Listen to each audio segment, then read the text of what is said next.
Salut à tous et bienvenue dans cette nouvelle vidéo qui d'ailleurs est la suite de la précédente. Donc dans cette vidéo là, nous verrons ensemble le calcul des apports des droits sur les ATO. Alors, les droits d'enregistrement lors de la création de l'entité. Donc ici, le calcul des ATO que nous allons voir ensemble est relatif en fait à la création de l'entité.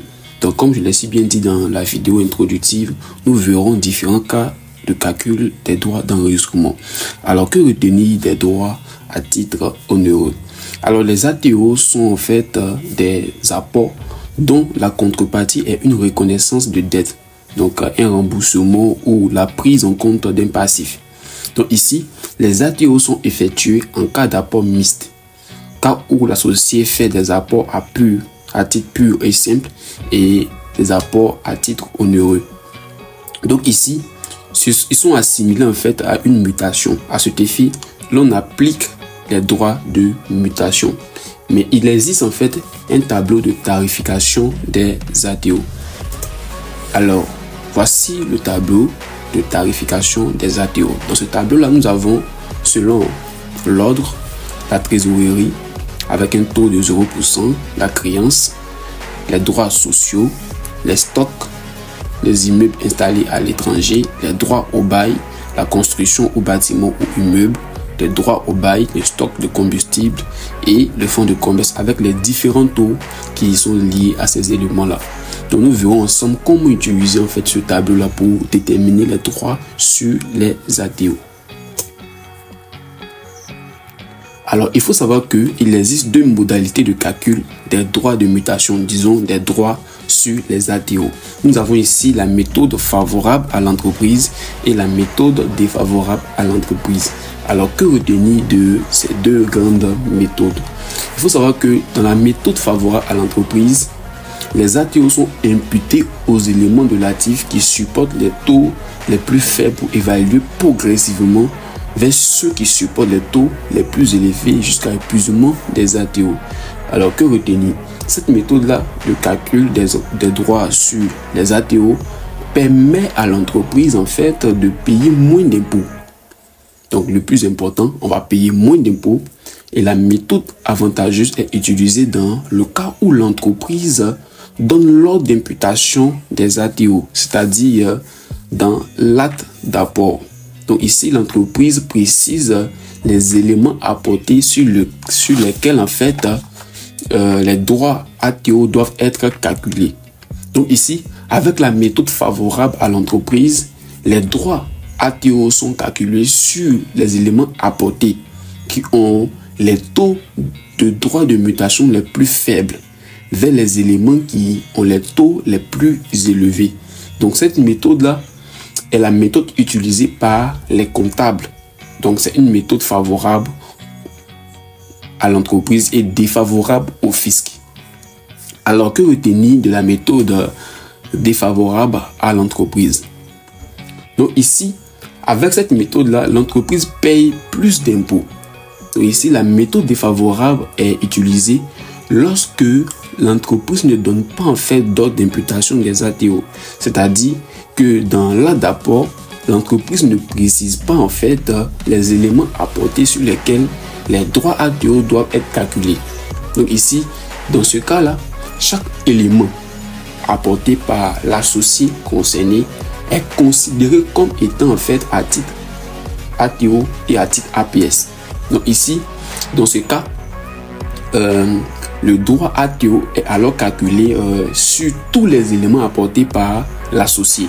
Donc l'imputation des ATO sur les éléments se fait proportionnellement selon un coefficient dit coefficient ATO.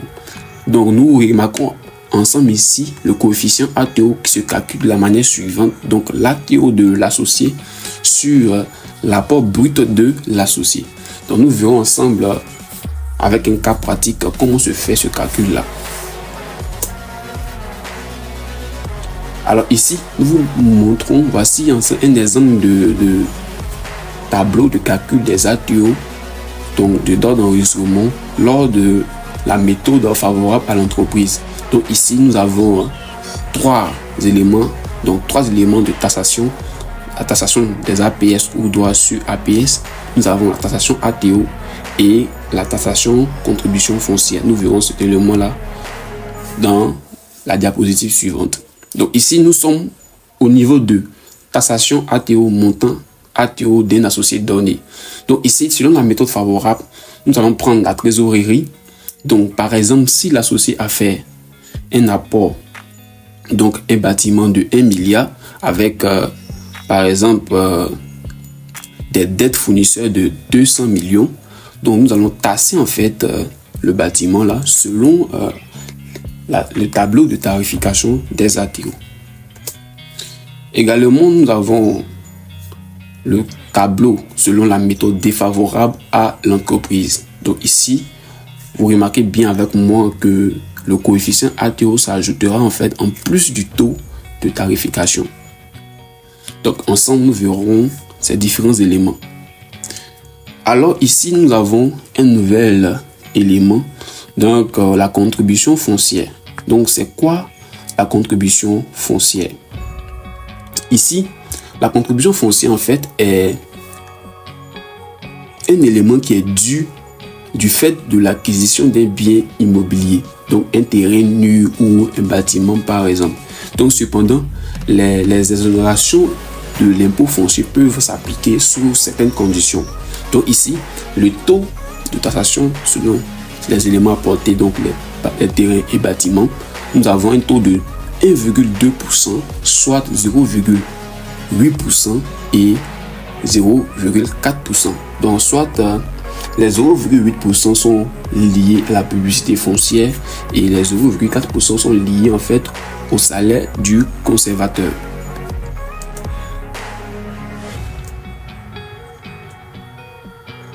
Alors, nous avons vu en fait la théorie. Maintenant, voici un petit cas pratique qui nous permettra en fait de mettre en pratique les différentes notions vues. Donc ici, nous avons la société MC a été constituée par plusieurs associés. Donc l'associé, par exemple, Diong apporte son affaire personnelle. Donc un fonds commercial de 400 millions de francs, des immeubles de 3 milliards de francs, des stocks de marchandises de 1 milliard de francs, la créance de 60 millions de francs, des dettes de 80 millions de francs. Et on nous dit ici également que les autres associés ont fait des apports en numéraire pour un montant de 5 milliards de francs. Travail à faire, calculer les droits dus selon les deux méthodes. Donc nous commencerons premièrement par la méthode favorable et ensuite par la méthode défavorable. Alors, selon la méthode favorable, nous allons d'abord évaluer les apports. Donc ici, selon l'apport de Diong, nous avons ici un fonds commercial qui est de 400 millions de francs. Nous avons également des immeubles. Donc, un immeuble de 3 milliards de francs. Nous avons également un stock de marchandises de 1 milliard de francs. Nous avons des créances de 60 millions de francs et bien évidemment les dettes de 80 millions de francs qui viendront en déduction du total de ces éléments-là. Donc ici, on remarque que la somme du fonds commercial, des immeubles, du stock de marchandises, des créances constituera en fait l'apport brut. Donc en déduction après la déduction des dettes, nous avons ici les apports nets. Donc apport net de Diong de 4 milliards 380 millions de francs.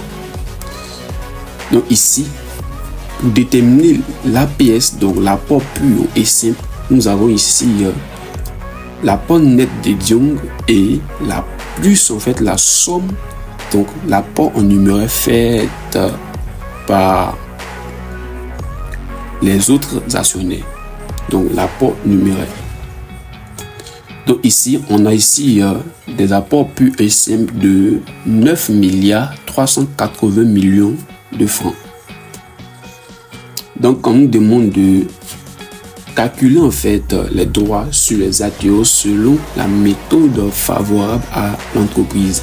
Donc, selon cette méthode-là, nous avons ici le tableau des droits d'enregistrement suivant.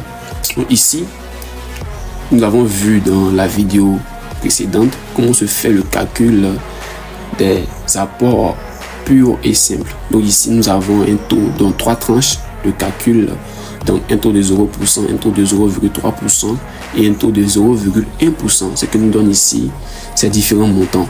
En ce qui nous concerne, nous sommes au droit de mutation, donc droit sur les ATO. Donc remarque que l'apporteur Diong a apporté en fait des dettes de 80 millions. Donc nous allons chercher à régler cet élément. Donc ici, donc selon le tableau de tarification des ATO, nous avons la trésorerie. Donc dans les apports de M. Diong, nous n'avons pas en fait d'éléments de trésorerie. Donc vu qu'il n'y a pas d'éléments concernant la trésorerie, nous passons automatiquement au deuxième élément qui est la créance. Donc la créance ici, on voit que dans ces apports, nous avons une créance de 60 millions. Donc cette créance-là supportera en fait des droits fixes de 25 000 francs. Nous avons également des stocks de marchandises. Donc après la créance, nous avons des éléments.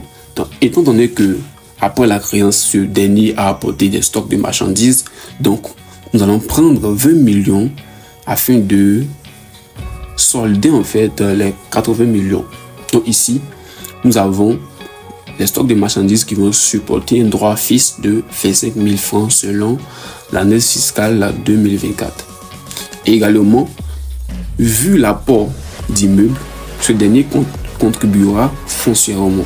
Donc on aura une contribution foncière, donc 3 milliards, excusez, multiplié par le taux en vigueur, donc 1,2%.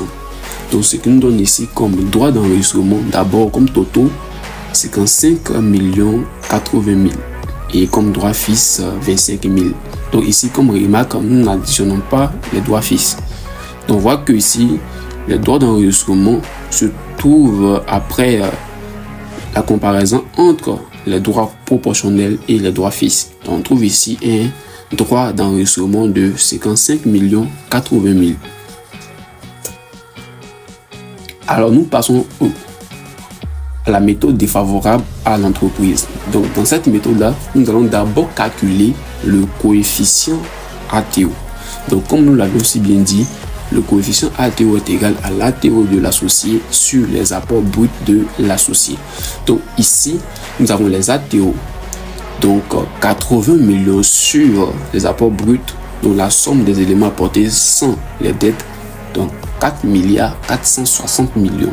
Donc on trouve ici comme coefficient ATO 4 sur 223. Donc c'est avec cet élément là que nous déterminerons en fait les droits d'enregistrement. Donc ici nous avons ici le tableau.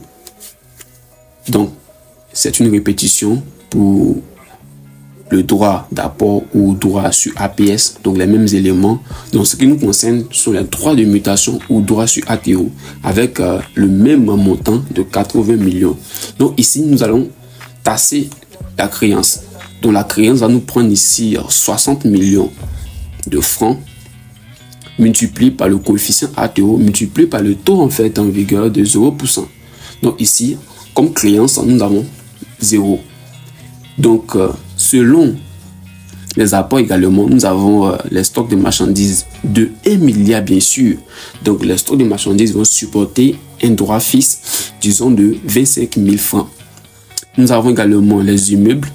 Alors dans le tableau de tarification des ATO, nous avons le taux en ce qui concerne les immeubles et bâtiments de 4%. Donc on a ici le montant apporté, donc 3 milliards multiplié par le coefficient ATO multiplié par les 4%.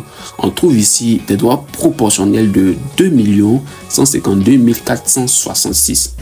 Également en ce qui concerne le fonds de commerce, donc le fonds, ici nous avons 40 millions de francs multipliés par le coefficient également, mais le taux dans le tableau de tarification des ATO est de 10%. Donc ici nous trouvons ici un montant de 240 386 996. Avec bien sûr la contribution foncière qui est de 3 milliards. On trouve ici un montant de 36 millions. Donc ce qui nous donne ici comme totaux 57 519 462 avec un droit fixe de 25 000 bien sûr. Donc nous trouvons ici un droit d'enregistrement de 57 519 463. Donc nous verrons ici, on voit largement la différence. Donc la méthode favorable est vraiment avantageuse à l'entreprise. Donc avec la méthode favorable, nous trouvons ici des droits de 55 millions, alors qu'avec la méthode défavorable, nous trouvons des droits de 57 millions. Donc merci d'avoir contribué à cette vidéo, merci d'avoir regardé cette vidéo. N'oubliez pas de vous abonner, de partager et d'activer la cloche de notification.